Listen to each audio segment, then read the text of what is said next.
परिचय। तुम अपने चारों तरफ अनेक प्रकार के जीव जंतु तथा पौधे देखते हो। ये सभी विभिन्न आकृति तथा आकार के होते हैं तथा दिखने में एक दूसरे से बिल्कुल भिन्न होते हैं, लेकिन इन सभी में एक चीज समान होती है। ये सभी जीवन की छोटी इकाई अर्थात कोशिका से मिलकर बने होते हैं। इसलिए इस मॉड्यूल के अंतर्गत हम कोशिका तथा उसकी संरचना के बारे में अध्ययन करने जा रहे हैं।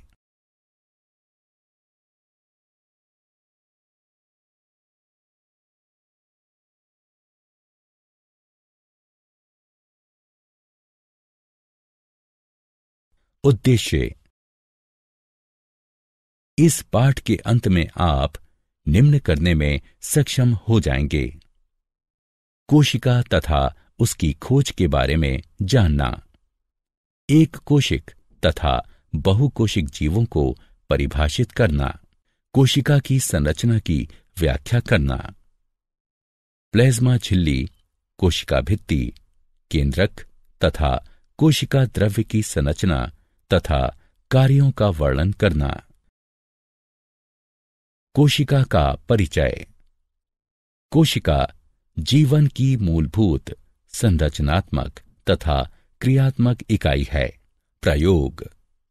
प्याज का एक छोटा टुकड़ा लो तथा चिमटी की सहायता से उसकी झिल्ली उतारो। इस झिल्ली को तुरंत पानी वाले वॉच गिलास पर रखो। एक कांच की स्लाइड लो।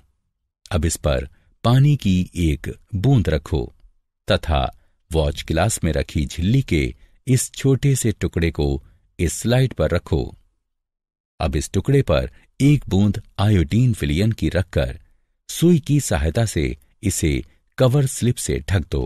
अब इस स्लाइड को पहले कम शक्ति वाले तथा बाद में अधिक शक्ति वाले संयुक्त सूक्ष्मदर्शी की सहायता से देखो। ये सभी संरचनाएं एक दूसरे के समान होती हैं।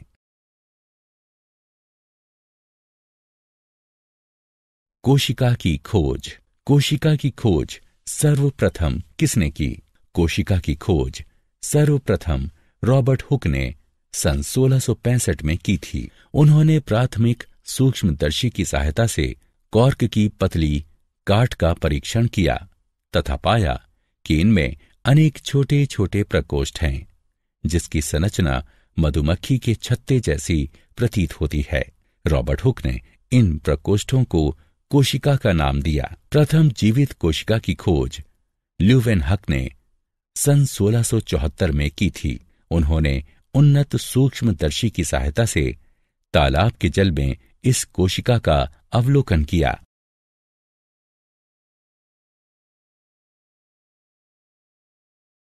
उल्लेखनीय वैज्ञानिक रॉबर्ट ब्राउन। सन 1831 में उन्होंने कोशिका के भीतर केंद्रक की खोज की थी। J.E. प्रोकंज। सन 1839 में उन्होंने कोशिका के तरल पदार्थ को प्रोटोप्लाज्म नाम दिया।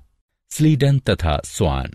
सन 1838 तथा सन 1839 में इन दोनों ने कोशिका सिद्धांत को प्रतिपादित किया। इस सिद्धांत के अनुसार सभी पौधे तथा जंतु कोशिकाओं से मिलकर बने हैं तथा कोशिका जीवन की मूलभूत इकाई है। विर्चो। सन 1855 में इन्होंने कोशिका सिद्धांत को आगे बढ़ाया।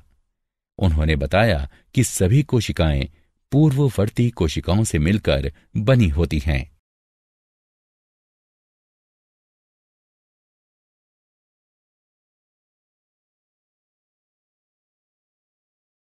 जीवों के प्रकार। जीव दो प्रकार के होते हैं, एक कोशिक जीव तथा बहुकोशिक जीव। एक कोशिक जीव में एक कोशिका से पूरे शरीर का निर्माण होता है। उदाहरण अमीबा, क्लेमिडोमोनास, पैरामीशियम तथा बैक्टीरिया। बहुकोशिक जीवों में अनेक कोशिकाएं समाहित होकर विभिन्न कार्यों को संपन्न करने हेतु विभिन्न अंगों का निर्माण करती हैं। उदाहरण कुछ फंजाई यानी कवक, पौधे तथा जंतु। प्रत्येक जीवित कोशिका में कुछ मूलभूत कार्य करने की क्षमता होती है जो सभी सजीवों का गुण है। उदाहरण के लिए हृदय की कोशिकाएं रुधिर को पंप करती हैं, आमाशय की कोशिकाएं भोजन का पाचन करती हैं इत्यादि। प्रत्येक कोशिका के भीतर कुछ निश्चित विशेष घटक होते हैं जिन्हें कोशिका अंगक कहते हैं। प्रत्येक कोशिका अंगक एक विशिष्ट कार्य करता है, जैसे कोशिका में नए पदार्थ का निर्माण, अपशिष्ट पदार्थों का निष्कासन आदि।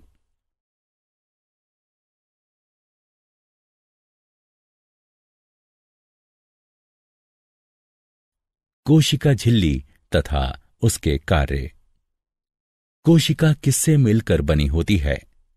यदि हम कोशिका का अध्ययन सूक्ष्मदर्शी से करें तो हमें लगभग प्रत्येक कोशिकाओं में 3 गुण दिखाई देंगे: प्लाज्मा झिल्ली, केंद्रक तथा कोशिका द्रव्य। कोशिका के अंदर होने वाले समस्त क्रियाकलाप तथा उसकी बाह्य पर्यावरण से पारस्परिक क्रियाएं इन्हीं गुणों के कारण संभव है। प्लाज्मा झिल्ली यह कोशिका की सबसे बाहरी परत है जो कोशिका के घटकों को बाहरी पर्यावरण से अलग करती है। प्लाज्मा झिल्ली कुछ पदार्थों को अंदर तथा बाहर आने जाने देती है। यह अन्य पदार्थों की गति को भी रोकती है। कोशिका झिल्ली को इसलिए वर्णात्मक पारगम्य झिल्ली कहते हैं। विसरण कुछ पदार्थ जैसे कार्बन डाइऑक्साइड अथवा ऑक्सीजन कोशिका झिल्ली के आर पार विसरण प्रक्रिया द्वारा आ जा सकते हैं। यह एक स्वतः प्रक्रिया है जिसमें पदार्थों की गति उच्च सांद्रता से निम्न सांद्रता की ओर होती है। इस प्रकार विसरण कोशिकाओं के मध्य तथा कोशिका तथा उसके बाह्य वातावरण के मध्य गैसों के विनिमय में एक महत्वपूर्ण भूमिका निभाती है।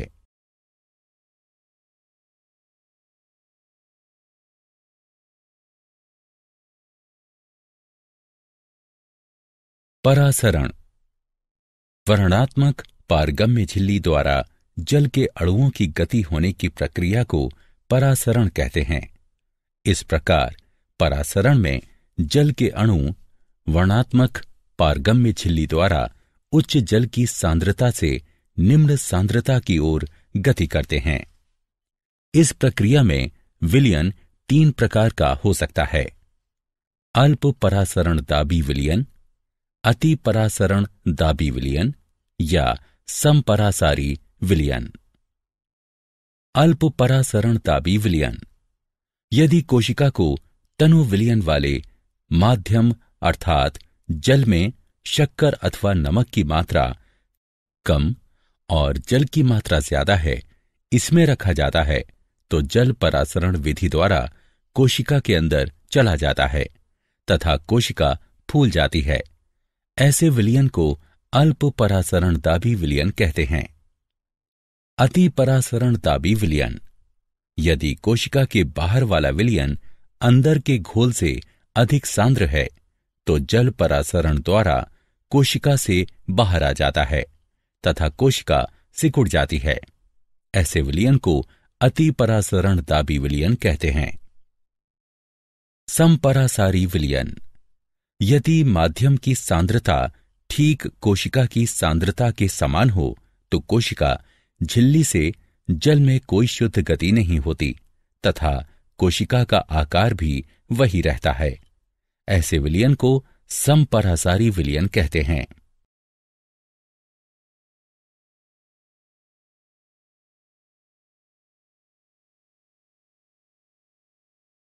प्लाज्मा झिल्ली तथा उसके कार्य। प्लाज्मा झिल्ली के कार्य। परासरण द्वारा एक कोशिक स्वच्छ जलीय जीव तथा अनेक पौधों की कोशिकाएं जल ग्रहण करते हैं। पौधों की जड़ों द्वारा जल का अवशोषण भी परासरण का एक उदाहरण है। इस प्रकार विसरण कोशिका के जीवन में जल तथा गैसों के आदान प्रदान की प्रक्रिया में महत्वपूर्ण भूमिका निभाता है। कोशिका अपने पर्यावरण से पोषण भी ग्रहण करता है। विभिन्न अणु एक प्रकार के परिवहन द्वारा कोशिका के अंदर तथा बाहर आते जाते हैं, जिसमें कि एटीपी के रूप में ऊर्जा की आवश्यकता होती है। प्लाज्मा झिल्ली लचीली होती है तथा कार्बनिक अणुओं जैसे लिपिड तथा प्रोटीन की बनी होती है। कोशिका झिल्ली का लचीलापन एक कोशिक जीवों में कोशिका के बाह्य पर्यावरण से अपना भोजन तथा अन्य पदार्थ ग्रहण करने में सहायता करता है। ऐसी प्रक्रिया को एंडोसाइटोसिस कहते हैं। अमीबा अपना भोजन इसी प्रक्रिया द्वारा प्राप्त करता है।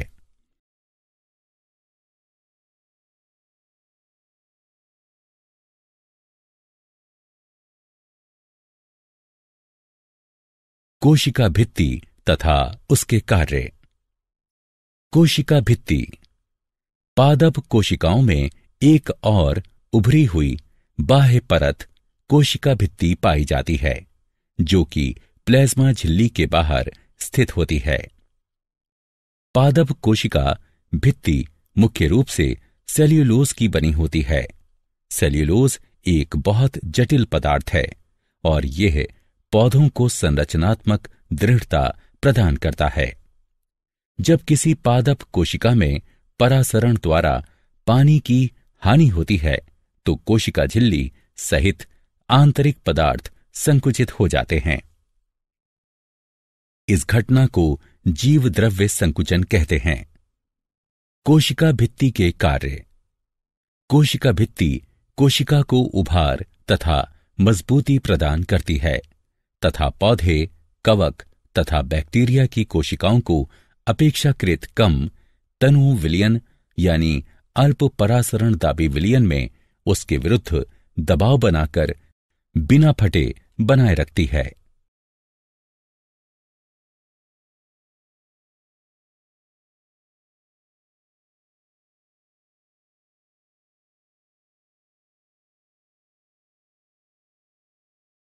केंद्रक तथा उसके कार्य।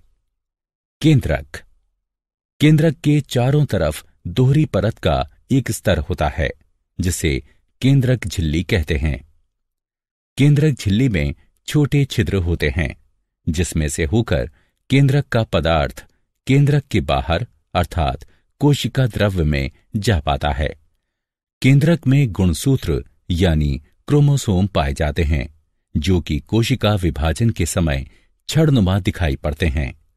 गुणसूत्र यानी क्रोमोसोम में आनुवांशिक गुण होते हैं, जो डीएनए यानी डीऑक्सी राइबोन्यूक्लिक अम्ल के रूप में माता पिता से उनके संतति में जाते हैं।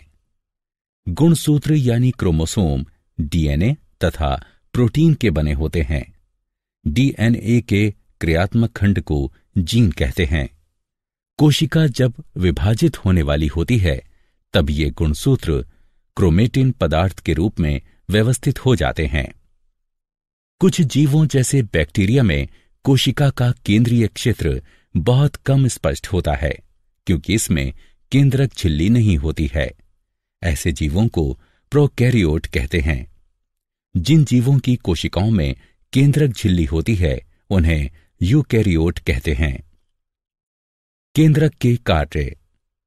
केंद्रक कोशिकीय जनन में महत्वपूर्ण भूमिका निभाता है, जिसके अंतर्गत एक अकेली कोशिका विभाजित होकर दो नई कोशिकाओं का निर्माण करती है।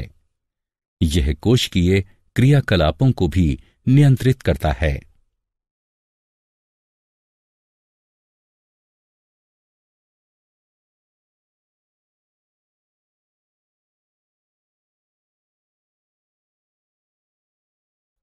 कोशिका द्रव्य तथा उसके कार्य। कोशिका द्रव्य।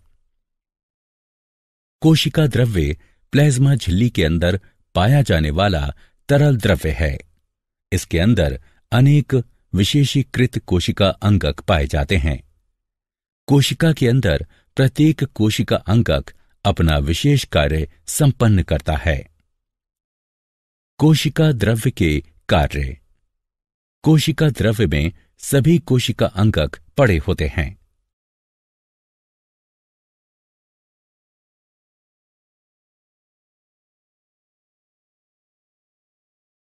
सारांश। आइए हमने जो कुछ सीखा है उसे संक्षेप में दोहराएं। कोशिका की खोज सर्वप्रथम रॉबर्ट हुक ने 1665 में की थी। एकल अथवा अनेक कोशिकाओं की उपस्थिति के आधार पर जीव दो प्रकार के होते हैं, एक कोशिक जीव तथा बहुकोशिक जीव। प्रत्येक कोशिका के भीतर कुछ निश्चित विशेष घटक होते हैं जिन्हें कोशिका अंगक कहते हैं, जो कि एक विशिष्ट कार्य करते हैं। प्लाज्मा झिल्ली कोशिका की सबसे बाहरी परत है जो कोशिका के घटकों को बाहरी पर्यावरण से अलग करती है। प्लाज्मा झिल्ली वर्णात्मक पारगम्य झिल्ली की भांति भी व्यवहार करती है, क्योंकि यह कुछ पदार्थों को अंदर तथा बाहर आने जाने देती है, जबकि अन्य पदार्थों की गति को रोकती है। वर्णात्मक पारगम्य झिल्ली द्वारा उच्च सांद्रता से निम्न सांद्रता की ओर जल की गति होने को विसरण कहते हैं। पादप कोशिकाओं में एक और उभरी हुई बाह्य परत कोशिका भित्ति पाई जाती है, जो कि प्लाज्मा झिल्ली के बाहर स्थित होती है। पादप कोशिका भित्ति मुख्य रूप से सेल्यूलोज की बनी होती है, जो कि कोशिका को मजबूती प्रदान करती है। केंद्रक एक गोल या अंडाकार बिंदु सदृश संरचना है, जो कि प्रत्येक कोशिका के केंद्र के आसपास पाया जाता है। यह कोशिकीय जनन में महत्वपूर्ण भूमिका निभाता है तथा कोशिकीय क्रियाकलापों को भी नियंत्रित करता है। कोशिका द्रव्य प्लाज्मा झिल्ली के अंदर पाया जाने वाला एक तरल द्रव्य है। इसके अंदर अनेक विशेषीकृत कोशिका अंगक पाए जाते हैं।